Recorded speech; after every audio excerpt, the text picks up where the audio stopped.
So I am excited to introduce the family to Tangy Frederick. She is someone I met when I was in Miami for a BikeCon, and I just fell in love with her.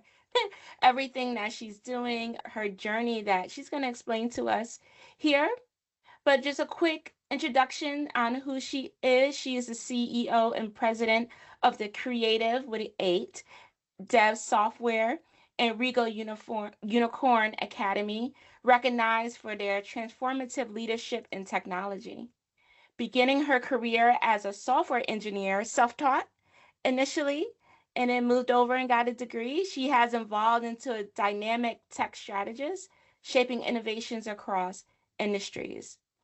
Her journey spans pivotal roles early on in major television networks to establishing her own company where she specializes in software development, corporate technical strategy, and executive training. Through creative dev software, she has spearheaded technical teams, engineered cutting edge solutions, and delivered impactful training programs for Fortune 500 companies. Meanwhile, Regal Unicorn Academy reflects her commitment to immersive learning, workforce development, and advancing XR technologies. It's amazing to have you here, Tangy. Thank you so much, Jojo. I really appreciate it. And I'm glad we had the opportunity to meet over at BikeCon. So it's a true pleasure to be on this call with you. Yeah, you too. You too. So I just want to start off. Can you share a little bit more about your journey? Definitely. Would you like me to share my slides or should I? Yeah, you can go ahead and share your Okay. slide. Thank you for that introduction. I appreciate it. So, like you said, I am the president, founder, and CEO of Creative Dev Software. Jojo, we were actually founded in 2017 out here in South Mm. Florida, and it's actually going to be our 10th year anniversary. So the individuals that you're seeing on the screen are many individuals that have worked with me. Some of them still work with me, and so forth. And started my career. So we do software development. So what does that mean? We develop fully customized mobile applications, websites, XR. So for those of you who aren't familiar with XR, XR consists of virtual reality, mixed reality, and augmented reality. We also create ERP modules, amongst a bunch of other things that we're going to talk about a little later on today. So on top of that, we actually started as a software development company, a boutique software development company. And the reason why we started is, as Jojo said, I'm a self-taught programmer, went to school to get my degree, started this software development company because I realized that it was a little difficult for me to find work. So I said, you know what, Tangy, start a software development company. So that's what I did. And I was attracting a lot of individuals who wanted to get into IT or individuals who had problems moving into a different department and they needed experience, they needed more experience. So some of you may have faced this before where you go within an interview and they ask, okay, what experience do you have? And you need experience in order to get that position and job. Right. So what my company did is we said, you know what, let's give these individuals the experience that they need and so that to help them grow within, another company that they want to move to or experience just in the industry. So that's how creative dev software was started. And I realized, hey, I'm doing a lot of technical training for these individuals. And one of our clients came to us and he said, you know what, I heard what you're doing. Can you actually train our organization? So Wow. we didn't move, but we actually grew into training organizations, large organizations. We train a lot of organizations that are institutions. We also train a lot of pretty big nonprofit organizations that are out here in South Florida and other states. I'm not going to name all of the different verticals. So we do technical training where we go into an organization because what happens a lot of times is companies, they don't want to let go of their talent because it's a revolving door, right? It'll end up being a revolving door and it may take them some time to train someone once they come in, make sure it's a culture fit and so forth.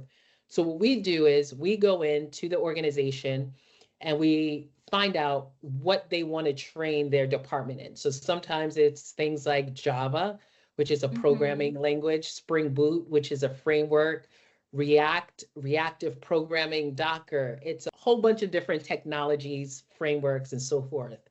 So we go in there, we train them so that their engineers or their DevSecOps teams or their DevOps could actually move from tier 1 to tier 2 or tier 2 to tier 3, or sometimes they go up to 7, 8, 9, 10, however the organization is developed and formed. So we go in to help the company retain that talent.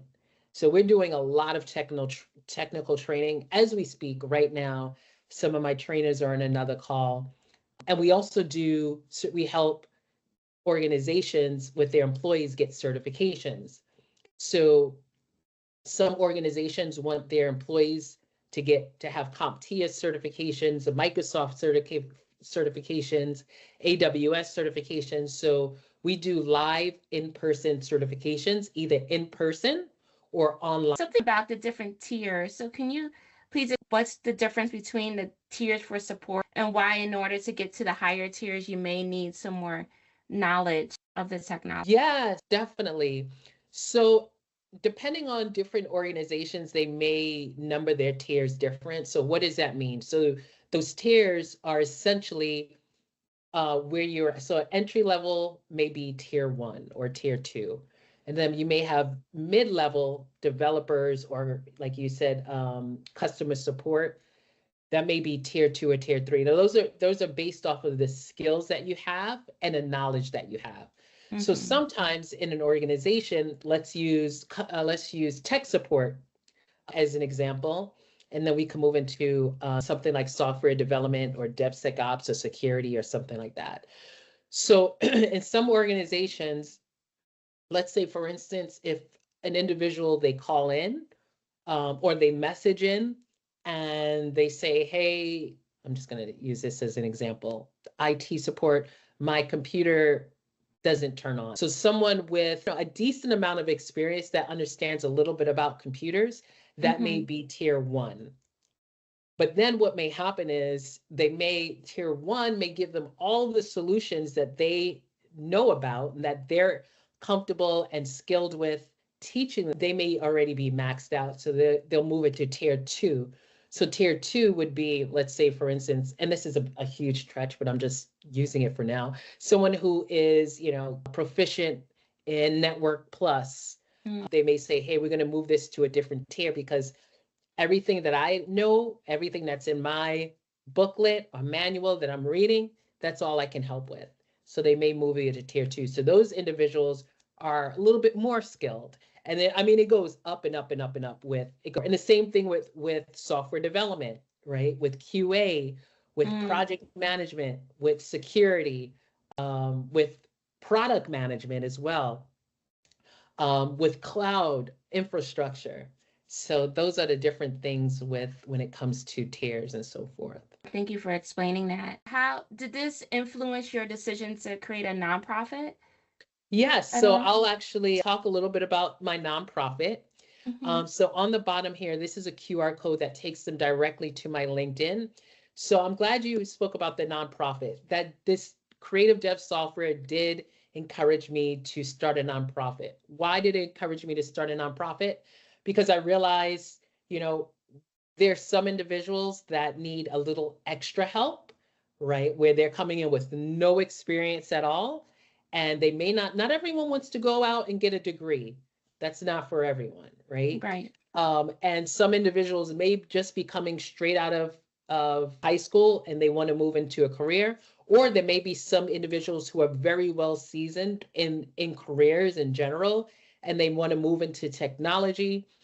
And at the same time, we need these projects done, right? So we can't have customers and clients calling us like, hey, when is this project going to be done? Because we're teaching a bunch of people who don't have the experience, but we want to give them experience as well. So that's why I created Regal Unicorn Academy. So Regal Unicorn Academy is essentially for those individuals who may have no experience at all, straight out of high school, straight out of college, or maybe seasoned individuals in careers and want experience and want to learn. So that's more like a workforce development where we have projects that we real projects that we work on, and they work on them as teams, as a team. And you know, the stakeholders and sponsors, they're very happy, but they know, and they also know that these are individuals who, you know, may not have as much experience. So those people who are part of those projects are then able to put this in their portfolio because they're Yes. working on real projects. They have the experience because they may not have a degree, you know, so this is more like a vocational workforce development. And I wanted to do that because there's a lot of different individuals and needs out there. And sometimes a lot of the clients that we get for Regal Unicorn are smaller startups where they don't have a Mm, huge budget, but they need okay. an MVP, which is a minimal viable product, to actually launch their projects, right, in their business. So they know they don't have a bigger budget that creative dev software would handle. They have a smaller budget, and that means they're, you know, they have more flexibility and time. So with the Regal Unicorn Academy, which is a nonprofit, we work with smaller businesses that have a smaller budget. Okay, so a smaller business wanted to reach out to you about this. Would they go on, find you on LinkedIn and see how to say, hey, I have something over here that you may be able to help me with? Yes, they can reach me on LinkedIn. They can reach me on Instagram too as well. So with my at LinkedIn, if you're not able to click on this because you're watching it on your phone, you can go to Tandy Frederick, which is my name up here, and you'll find me. You'll see a picture like that. Or you can reach me on this. This is my same exact picture on LinkedIn. I was like, well, let me keep it simple. It's a nice Uh, picture. I don't blame you. Just you reuse it, you know. It's yeah. And fine. I change my hair a lot. Remember the other? Let me show you. This is Yeah, me as with the well, but this is braids. me with extensions. Yeah. So I change my hair a lot. So this is me with just, you know, just twist. So you'll find a picture like this on LinkedIn, or they can also find me on Instagram as well. So on Instagram, my picture's a little different. You'll probably see it a little later on in the slides. But they can reach me on Instagram, and this is my Instagram handle. Another thing that I wanted to share is so I was born in New York and I left New York because I was in the entertainment industry for a very long time. I think I mentioned this before we jumped on a call, Jojo, from when I was Yes. very young, maybe 5 years old until like I was in my teens. I was in front of the camera. And then, you know, I decided to move behind the camera. So moved to California for several years and worked with companies like ABC and MTV as a post coordinator, Okay. and also as an assistant editor as well for major networks, and also had an independent production company that's still kind of in the works. Yeah, that's for kids. So we created a pilot about a little girl who's a superhero, Oh, and she used her imagination, and whenever she used her imagination, it would create her reality. So it was a combination of real life and animation as well. yeah. You're And just you just continually amaze me. We'll have to talk more about that definitely, later. That definitely. production company. Wow. Yes.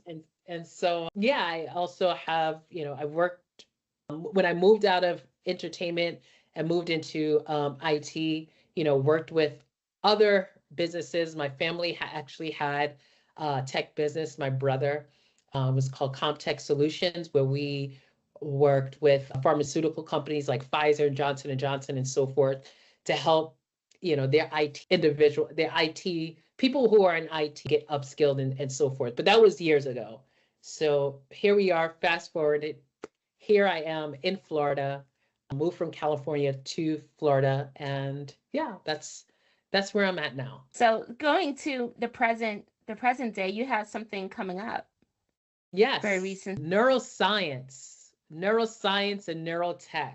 Oh boy, I'm super excited about this, Jojo. Really, really excited about this. So, with how did I become interested in neurotech? Would you like me to share the story? Yeah, I would love to hear your story on Okay, how you got okay. into this.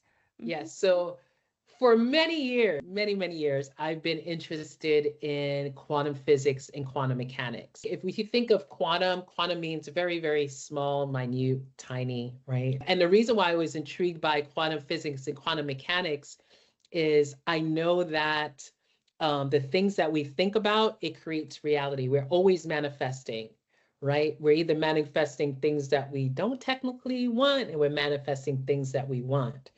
So I was always intrigued with that. And, right now I like to call myself a neurotech community researcher, because I am not advanced as someone who has their PhD. However, I am someone who explores and has looked at data and so forth. So, maybe I'll get my PhD one day in that, but not right now. After looking at the things and distinguishing the things that I want and didn't want, I started separating the two. And I started saying, okay, these are things that I don't want. Why am I manifesting the things that I don't want? And how am I manifesting so many of the things that I want? So I started really looking at that without any data whatsoever. And I started realizing what happens in the patterns when I started manifesting things that I don't want and started manifesting things that I do want. I started recognizing a lot of patterns. And then I got into quantum physics and quantum mechanics, and I realized why that's happening. And for me, I was like, okay, I know why that's happening, but I would like to dig a little deeper and find out, okay, this is what I'm feeling, right? But what's going on in my head from now? Again, I love technology as well.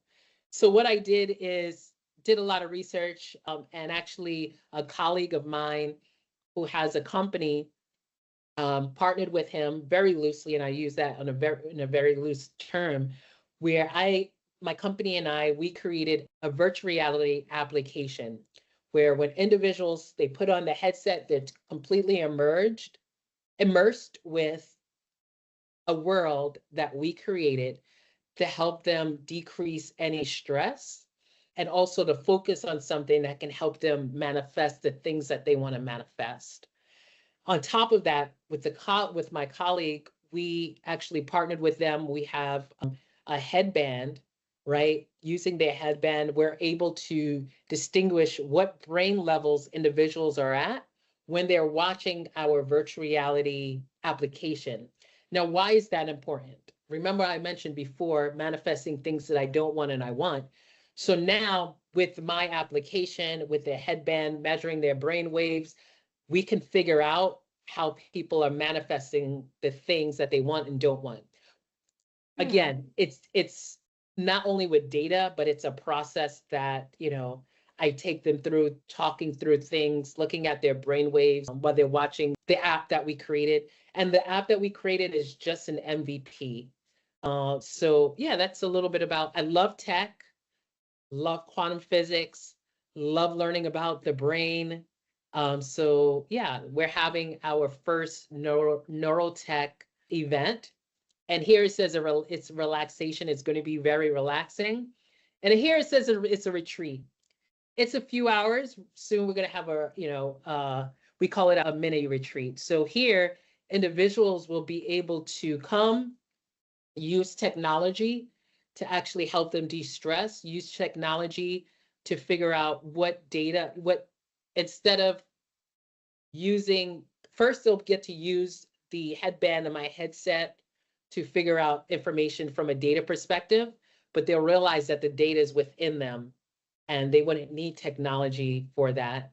And then the other part is hands-on modalities to help them break, any potential patterns that they have. That's a little bit about what we're doing. Wow, that's amazing about the neurotech. So there's a few other people that are around that got into more of the quantum on the Afrofuturism side. So are you familiar with More Mother? I'm not. Yeah, so check her out. She has Black Quantum Futurism. Ooh. Her and another lady based in Philadelphia, where they go into the quantum mechanics. And when we're looking at different philosophies or religion, one of my teachers, Thich Nhat Hanh, is Zen Buddhism.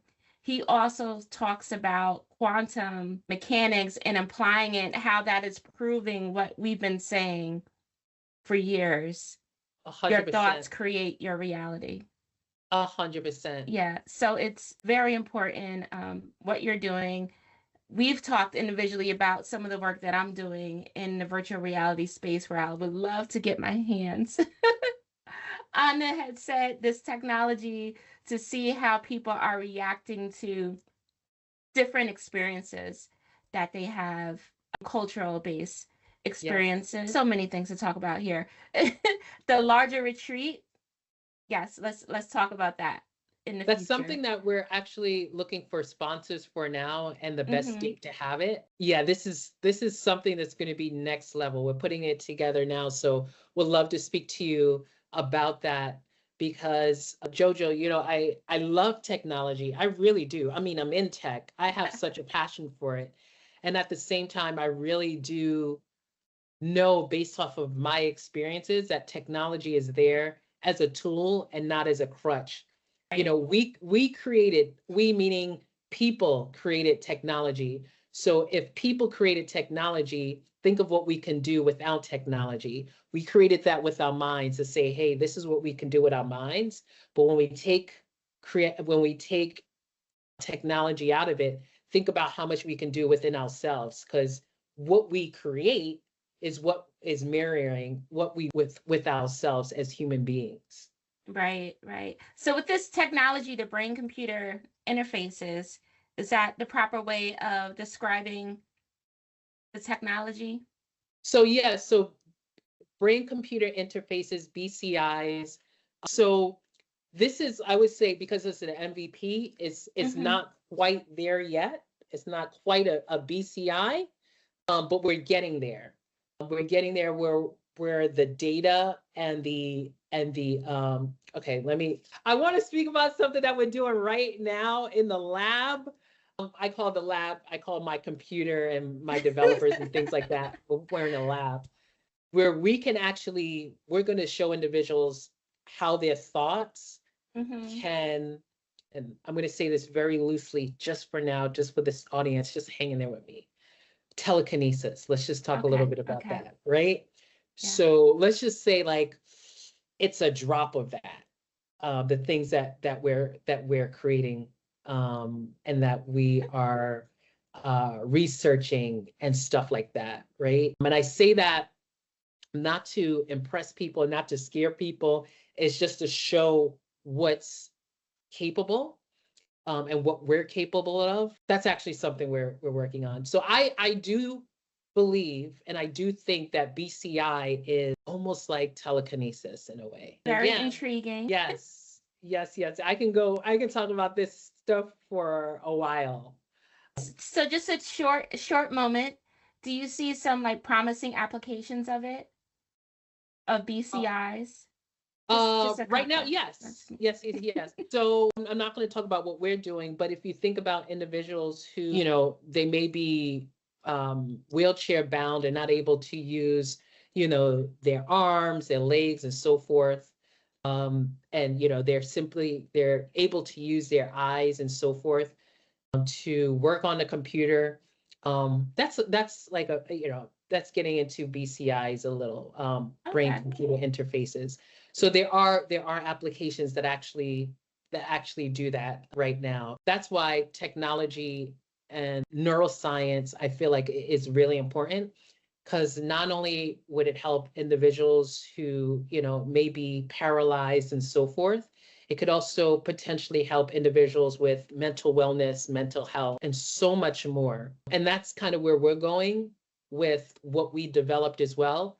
Now I'm still working on more research and, working with more researchers and engineers and so forth, because I want to make sure what I'm saying has a lot of data to back it. We have a little bit Right. of data now, and I have a whole lot of data based off of what I've done, but it's not about me. It's about being diverse. And we all know about diversity in tech as well, right? Having so many people with a lot of different backgrounds use this technology and get as much data as possible so that it's accurate information. That's why even when it comes to development, it's Right. important that my team is as diverse as possible, not only diverse in our skin tones and religion and so forth, it's the way we think, diversity in the way we think, and the diversity in the way we were brought up, and the diversity with, the different people we were around in the different countries and the different skill sets and so forth. I do believe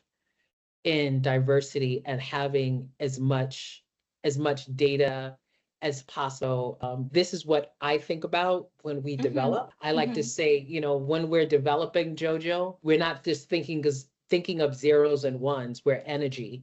So the Right. energy that we're putting in as project managers, product managers, UX UI developer, UX UI designer, software business owners, sponsors, stakeholders, the energy that we're putting in, the end user is going to experience that. So we're not just developing ones and zeros, we're developing with our energy because we are energy. Yes. Yeah, that's beautiful. I totally agree. We talk about a lot the biases in technology when you don't have a diverse group of individuals that are helping to create that technology.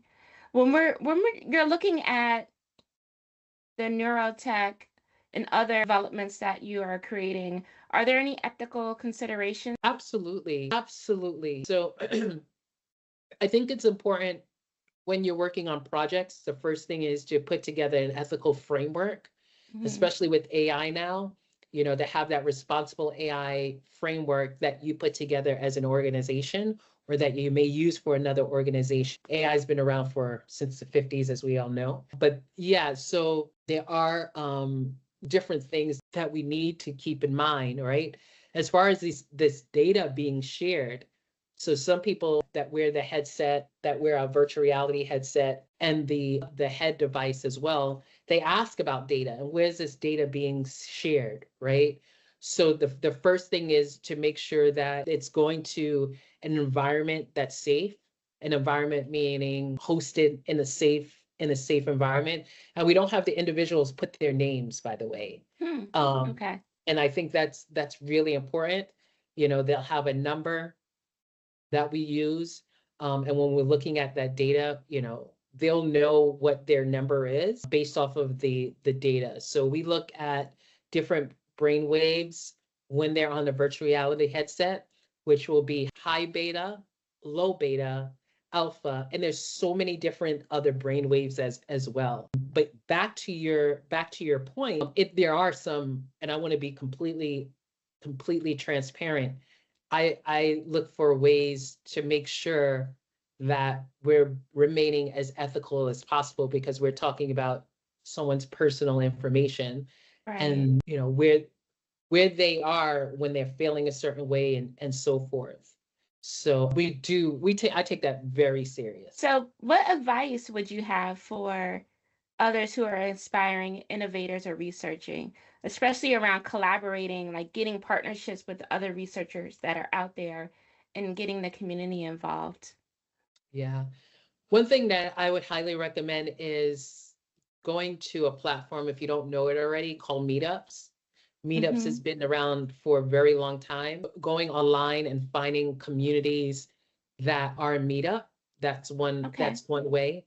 Maybe creating a community or building a community. And sometimes for months you may have one or two people, but that depending on how passionate you are, you continue and that community is going to grow.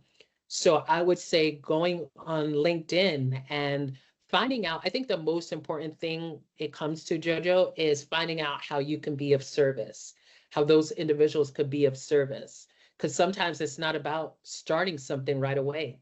Sometimes it's about how can I be of service in this ecosystem or in this group? How can I be of service? And maybe you're just there to, not just, I don't like saying just, maybe you're there to volunteer. Maybe you're there to be on their board. Maybe you're there to show up Mm-hmm. just one time and say, how can I help?